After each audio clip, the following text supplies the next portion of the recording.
चलिए बेटा, good morning. I hope कि आप सब लोग बहुत अच्छे होंगे।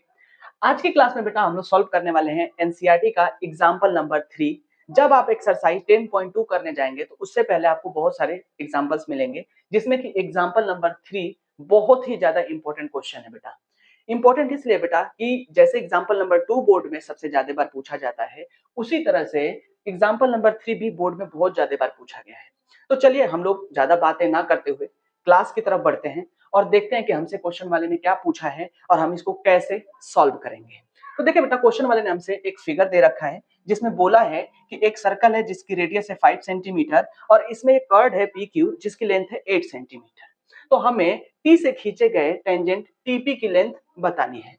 देखिए बेटा, इस क्वेश्चन को हम दो तरीके से कर सकते हैं। तो चलिए हम सबसे पहले सबसे आसान तरीका आप लोगों को बताते हैं, मेथड 1, जिससे कि हम लोग टीपी की लेंथ बड़ी आसानी से निकाल लेंगे।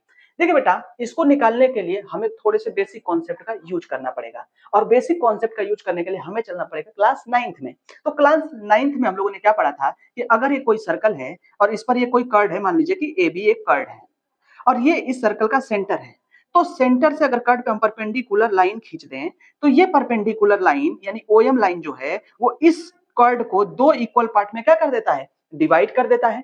तो पहला इसी कॉन्सेप्ट का हम यूज करेंगे इस फिगर के लिए और हम लोग सॉल्व करने के लिए आगे बढ़ेंगे। तो देखिए बेटा, हमें इस फिगर में जो पीक्यू कर्ड है उसकी लेंथ दे रखा है 8 सेंटीमीटर।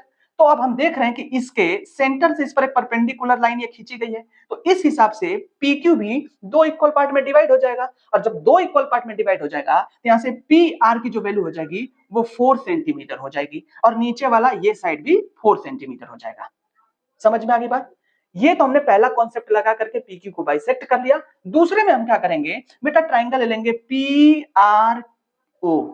पी आर ओ, हम लोग ट्राइंगल ले लेंगे पी आर ओ। तो अब यहां पर सॉल्व करते हैं। In triangle P R O में अगर हम देखें तो 90 के सामने वाली जो साइड होती है बेटा हाइपोटेनियस होता है, तो इस वजह से पीओ का होल स्क्वायर जो हो गया पी आर का whole square plus O R के होल स्क्वायर के इक्वल हो जाएगा। अब हम यहाँ पर क्या करते हैं, वैल्यू को पुट कर देते हैं। तो पीओ की वैल्यू है 5 सेंटीमीटर, पी आर की वैल्यू है 4 सेंटीमीटर और ओ आर हमको पता नहीं है, तो हम इसको फाइंड करेंगे। तो हम क्या करने वाले बेटा, देखिए 25 16 प्लस ओ आर का होल स्क्वायर, तो यहां से 25 माइनस 16 इक्वल ओ आर का होल स्क्वायर, तो यहां से ओ आर स्क्वायर इक्वल आ जाएगा 9 सेंटीमीटर। कितना आ जाएगा 9, और जब इसका हम रूट ले लेंगे तो ओ आर की जो वैल्यू हो जाएगी वो 3 सेंटीमीटर आ जाएगा। क्या आपको पहला स्टेप समझ में आया? अब अगर हमें ओ आर की वैल्यू ये 3 सेंटीमीटर निकल गया तो अब फिर से, अब बहुत ध्यान से जरा समझिएगा, हमको टीपी की लेंथ चाहिए।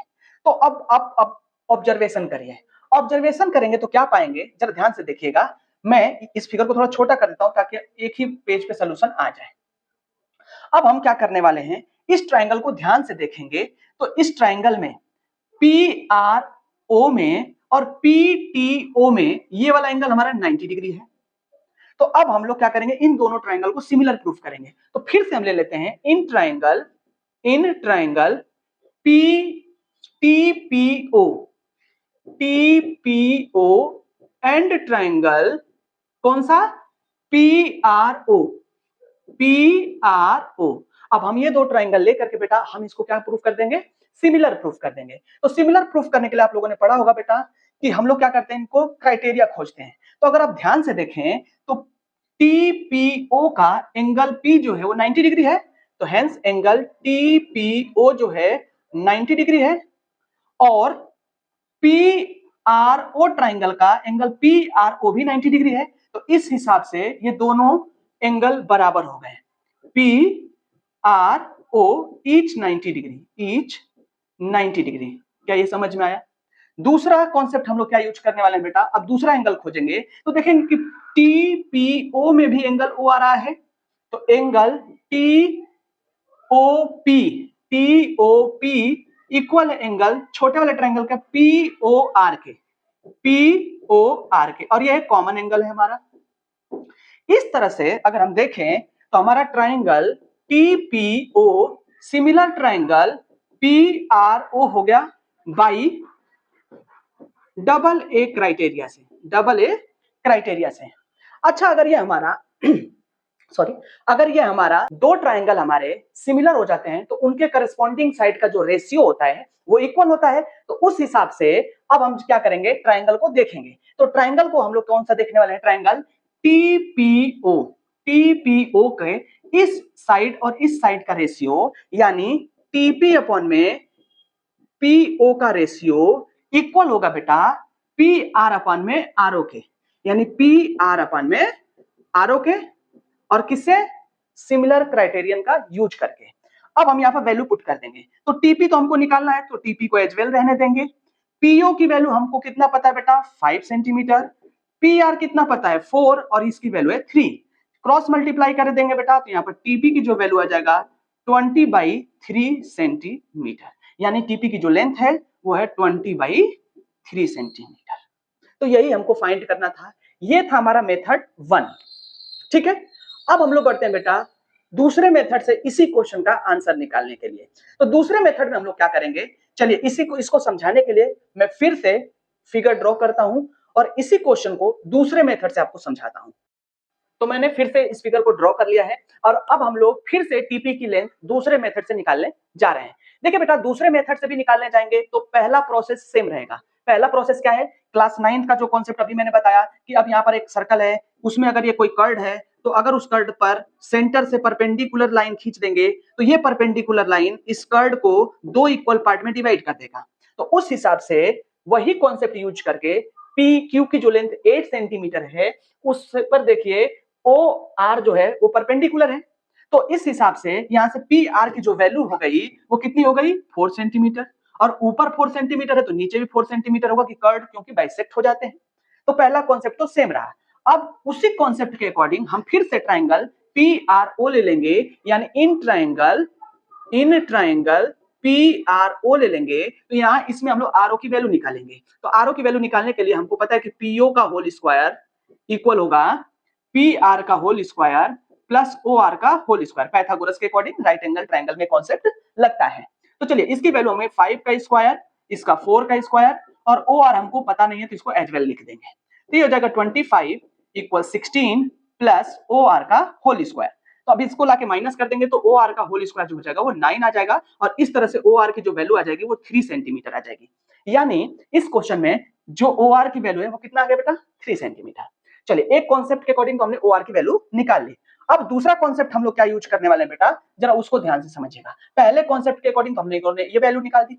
अब दूसरा कॉन्सेप्ट हम लोग क्या यूज करने वाले हैं, हम लोग यूज करने वाले हैं बेटा, इसको मान लेते हैं टीपी को एक्स मान लेते हैं। टीपी को क्या मान लेते हैं, एक्स, और टी आर को हम लोग वाई मान लेते हैं। तो अगर इधर का एंगल 90 है तो ये भी 90 हो जाएगा। और आप सब लोग पढ़े हुए बेटा कि अगर ये कोई राइट एंगल ट्राइंगल है तो अगर यहाँ का एंगल 90 है तो 90 के सामने वाली जो साइड होती है बेटा वो हाइपोटेनियस होती है। आगे बात समझ में। तो इसी कॉन्सेप्ट का यूज करेंगे और बहुत ध्यान से अगर देखेंगे तो ट्राइंगल टी आर पी में, ध्यान से देखिए जरा, टी आर पी में इस वाले ट्राइंगल में एंगल आर जो है 90 डिग्री है, तो उस हिसाब से ये जो एक्स है हमारा क्या हो गया, हाइपोटेनियस हो गया। तो अब आप लोग फिर से पाइथागोरस लगाएंगे और आप लोग मुझे बताइए जरा कि एक्स का जो हो in triangle T R P में एक्स का whole square equal P R का होल स्क्वायर यानी 4 का whole square plus T R का होल स्क्वायर यानी वाई का होल स्क्वायर। मैं इसको ऐसा लिख सकता हूं क्या, ऐसा लिख सकते हैं। तो इसके अकॉर्डिंग हमारा ये हो जाएगा x square equal 16 plus y square, equation first. अब नाउ अगेन ध्यान से जरा समझिएगा। अब आ जाइए आप लोग किस वाले में, ट्राइंगल टीपीओ में। टीपीओ में टीपी टेंजेंट है अगर पी पर, तो ये वाला भी तो एंगल हमारा 90 डिग्री होगा। अगर ये वाला एंगल 90 डिग्री है तो उसके उस हिसाब से हमारा जो टीओ है, ये जो साइड है पूरी, वो हाइपोटेनियस हो गई। तो अब फिर से लगाएंगे। तो अब आ जाते हैं दूसरे ट्राइंगल में। तो इन ट्राइंगल कौन सा, टीपीओ में टीओ का होल स्क्वायर इक्वल पीओ का होल स्क्वायर प्लस टीपी का होल स्क्वायर। तो अब फिर से वैल्यू पुट करते हैं। टीओ हमारा कितना हो जाएगा, देखिए बेटा y प्लस 3, तो y प्लस 3 का होल स्क्वायर। पीओ कितना हमारा है बेटा 5 सेंटीमीटर, तो 5 का होल स्क्वायर। टीपी हमारा x है तो x का होल स्क्वायर। अब हम लोग फिर से इसको सॉल्व करेंगे। तो इस पर आइडेंटिटी लग जाएगा a प्लस बी का होल स्क्वायर का। तो यहां पर अब उसको अगर ओपन करेंगे तो y square plus 6y plus 9 equal इधर हो जाएगा 25 प्लस एक्स स्क्वायर। अच्छा, इक्वेशन फर्स्ट से हम क्या करेंगे, एक्स स्क्वायर की वैल्यू इस इक्वेशन सेकंड में पुट कर देंगे। तो चलिए प्लेस करके वैल्यू, मैं जरा कलर चेंज कर देता हूं ताकि आपको डिफाइन हो जाए कि ये स्टेप हम लोग नेक्स्ट किए हैं। चलिए बेटा, हम लोग क्या करने वाले हैं, इक्वेशन फर्स्ट से इक्वेशन 2 में हम लोग वैल्यू को चेंज करेंगे, रख देंगे, मतलब प्लेस कर देंगे। तो यहाँ पर y square plus 6y plus 9 equal 25 plus 16 plus y square. अच्छा, आप सब लोग देखें बेटा कि वाई स्क्वायर से वाई स्क्वायर कैंसिल। अब इसको अगर मैं सॉल्व करूंगा तो यहाँ बच गया हमारा 6y, और इन सबको इसको ऐड करूंगा तो बेटा ये हो जाएगा 41 और 9 जाकर के माइनस हो जाएगा तो आंसर आ जाएगा 32। तो इस तरह से हमारी जो y की वैल्यू आ जाएगा 32/6 आ जाएगा। अगर मैं इसको और सिंप्लीफाई करूं तो ये आ जाएगा 16/3। हमें आया y की वैल्यू, लेकिन हमें क्वेश्चन में किसकी वैल्यू चाहिए, हमें क्वेश्चन में चाहिए x की वैल्यू। और अगर x की वैल्यू निकालना है तो हमें y की वैल्यू को इक्वेशन फर्स्ट में पुट करना पड़ेगा। तो फिर से यहां पर हम क्या करने वाले हैं, इक्वेशन फर्स्ट में हम इसकी वैल्यू को पुट करेंगे। तो from equation first x square is equals 16 plus y का होल स्क्वायर यानी 16/3 का होल स्क्वायर। तो हम वैल्यू पुट करते हैं, 16 को 16 रहने देंगे, इसका होल स्क्वायर करेंगे तो 256 डिवाइडेड बाई 9। देखिए बेटा 16 9 जा जो होता है हमारा, देखिए 9 6 जा 54, 9 1 जा 9 और 5 14, 144, और ये हो जाएगा 256 डिवाइडेड बाई 9। ये हमारा एक्स स्क्वायर की वैल्यू, इन दोनों को जब मैं ऐड करूंगा तो आंसर आ जाएगा हमारा 400/9, 400/9। अच्छा, ये किसकी वैल्यू है, एक्स स्क्वायर की वैल्यू है बेटा। तो एक्स की वैल्यू क्या होगा, हम इसी का रूट ले लेंगे। क्या ले लेंगे, रूट ले लेंगे। तो यहाँ से एक्स की वैल्यू जो हो जाएगा वो कितना हो जाएगा 20/3। तो इस तरह से हम क्या देखने बेटा कि मेथड हम कोई भी लगाएंगे आंसर हमारा सही आएगा। ठीक है, तो आई होप कि आप लोगों को ये दोनों मेथड से इस क्वेश्चन का आंसर निकालने आ गया होगा। चलिए बेटा, नेक्स्ट वीडियो में हम लोग या नेक्स्ट क्लास में हम लोग मिलेंगे बेटा क्या, नए एग्जांपल के साथ, जो कि इसी तरह से बोर्ड के लिए बहुत ज्यादा इंपॉर्टेंट होगा। अगर आप लोगों को ये क्वेश्चन नहीं समझ में आता है तो फिर से आप लोग मुझे मैसेज कर सकते हैं ग्रुप पे, मैं कोशिश करूंगा कि इसको और अच्छे से एक्सप्लेन कर सकूं। Bye bye.